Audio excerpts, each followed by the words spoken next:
If you remember the DeFi summer of 2022, Uniswap was one of the heavyweight protagonists of that summer. It brought a major revolution to the currency circle and the blockchain industry. It used a concise formula in the V2 system. Just as solving the market maker problem faced by centralized exchanges is the X multiplied by Y equals the K that we often talk about in the future. First, let's understand the logic of centralized exchanges and market makers. In any trading market, liquidity is required to satisfy users' trading behavior. In centralized exchanges, there are generally the following liquidity providers. Market maker. Market makers are the leading providers of liquidity in centralized exchanges. Their responsibility is to provide essential liquidity. Therefore, they mainly exist as maker pending orders. To effectively attract market makers to make markets, exchanges will give to a specific preferential rate, and some exchanges will even provide incentives to negative maker. Market makers need to pay certain funds, human and material resources for calling API interfaces, server costs, and continuous optimization of strategies. Arbitrageurs are also providers of liquidity. They keep moving bricks between exchanges, which can not only level the price between exchanges, but also become effective takers, thus incentivizing market makers to cooperate. Play the game, make the trading pair more active, and the trading volume will increase. Trading user. Trading users refer to ordinary users. These users have no discount on handling fees in the exchange and cannot carry out arbitrage. High-frequency programmatic exchanges almost occupy the current arbitrage behavior, so they are simply placing or taking orders. But it is the provider of fees that market makers and exchanges eventually share. Therefore, we see that as a centralized exchange, the most important thing to solve is liquidity. But to solve the flow requires a lot of costs. So, in essence, centralized exchanges take advantage of capital and the cooperation of market makers, forming relatively unlimited grid pending orders. On the one hand, you can obtain transaction fees, and on the other hand, you can obtain the benefits of grid fluctuations. Uniswap V2. In the V2 version of Uniswap, a revolutionary innovation has been made, and anyone can add liquidity to become a market maker called LP, liquidity providers. LP can get the return of the transaction fee for this trading pair, but in the V2 version, the LP fee can only be returned in the form of UNI token when the liquidity is withdrawn, and the 0.3% fee is 0.25%. So give it to the LP and the rest to the team. The innovation is that any user can quickly become an LP with only one formula, unlike centralized market makers, which require higher costs. In the V2 version, the use of funds is seriously insufficient. All the funds added to the liquidity pool can obtain handling fee proportionally. Therefore, for large LPs, funds and income are seriously unbalanced. So here comes Uniswap V3. The above problems are solved in the V3 version. The V3 LP can set the interval range of the pending order, similar to the grid strategy. If you put all your funds in the center of the trading market, your fee would be high. However, if you put your funds outside the volatility range, there is no fee income. At the same time, the method of obtaining fees has also been improved. LPs can get fees without withdrawing liquidity, and they obtain bilateral tokens. And the symbol of LP has also changed from ERC20 token to NFT. There is already an agreement that can pledge UniLP NFT to help users obtain additional funds and amplify the utilization of funds. Impermanent loss. Before understanding how to use Uniswap V3 to maximize bargain hunting returns, one more concept needs to be understood. Impermanent loss. When we do LP, we add bilateral tokens to the liquidity pool. If the token rises, we will sell the token earlier. So when the token cumulatively rises to a certain extent, the USDT return we get is less than the gain we sell at a high point. This part of the difference is impermanent loss. In the same way, if the token falls, we would buy the token earlier. The unilateral fall will seriously reduce the value of the both sides,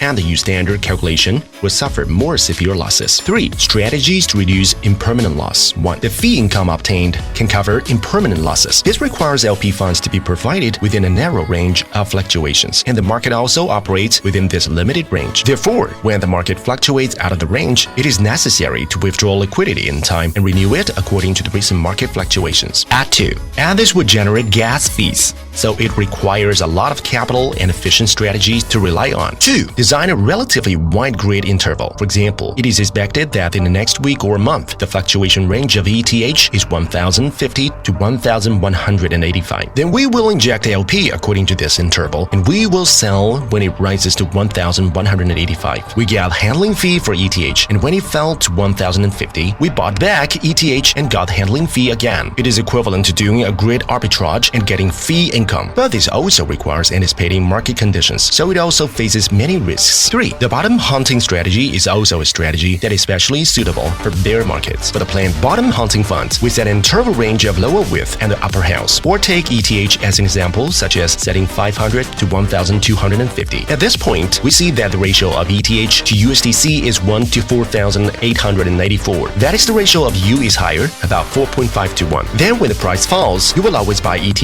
and enjoy the free income. You can even set some extreme conditions, such as setting ETH to start buying after falling below 700. Then to add LP at this time, you only need to invest in USDC. Although there will be no fee income until the price falls to 700, we keep buying and enjoy the fee income once it drops. It can be regarded as a strategy for bottom hunting in a bear market. It should be noted that if you use your own ETH and USDC at the beginning of the investment, then when the price rises, the standard currency calculation ETH will become less, and unless the price falls, the current standard will lose. Therefore, using V3 for arbitrage strategies can include the following. 1. Assuming that the market will fluctuate in the future, use the U standard for calculation and invest in bilateral tokens. 2. Assuming an upward market trend in the future, use the U standard for calculation and invest in bilateral tokens. 3. Assuming that the market will be down for some time in the future, at this time, the best strategy is the bottom hunting strategy. For example, if we set a system where the price is from 850 to 500, then when the price is lower than 850, the invested capital will start to buy ETH from 850 if the price falls by 500. Then at this time, our U is all replaced by ETH. That is to say, it is perfect for carrying out bottom hunting in batches in the bottom range of the prejudgment and also earns a handling fee. Is there a foolproof strategy to ensure that we have stable gains even in falling? Although it is conceivable, the changes in the market are changing rapidly. Although we can hedge the decline of the currency price through options or contracts, as most people who are not professional traders pursuing the best of both worlds and will also face a higher risk. Therefore, it is better to relax your mind, follow the trend, and seize the big trend.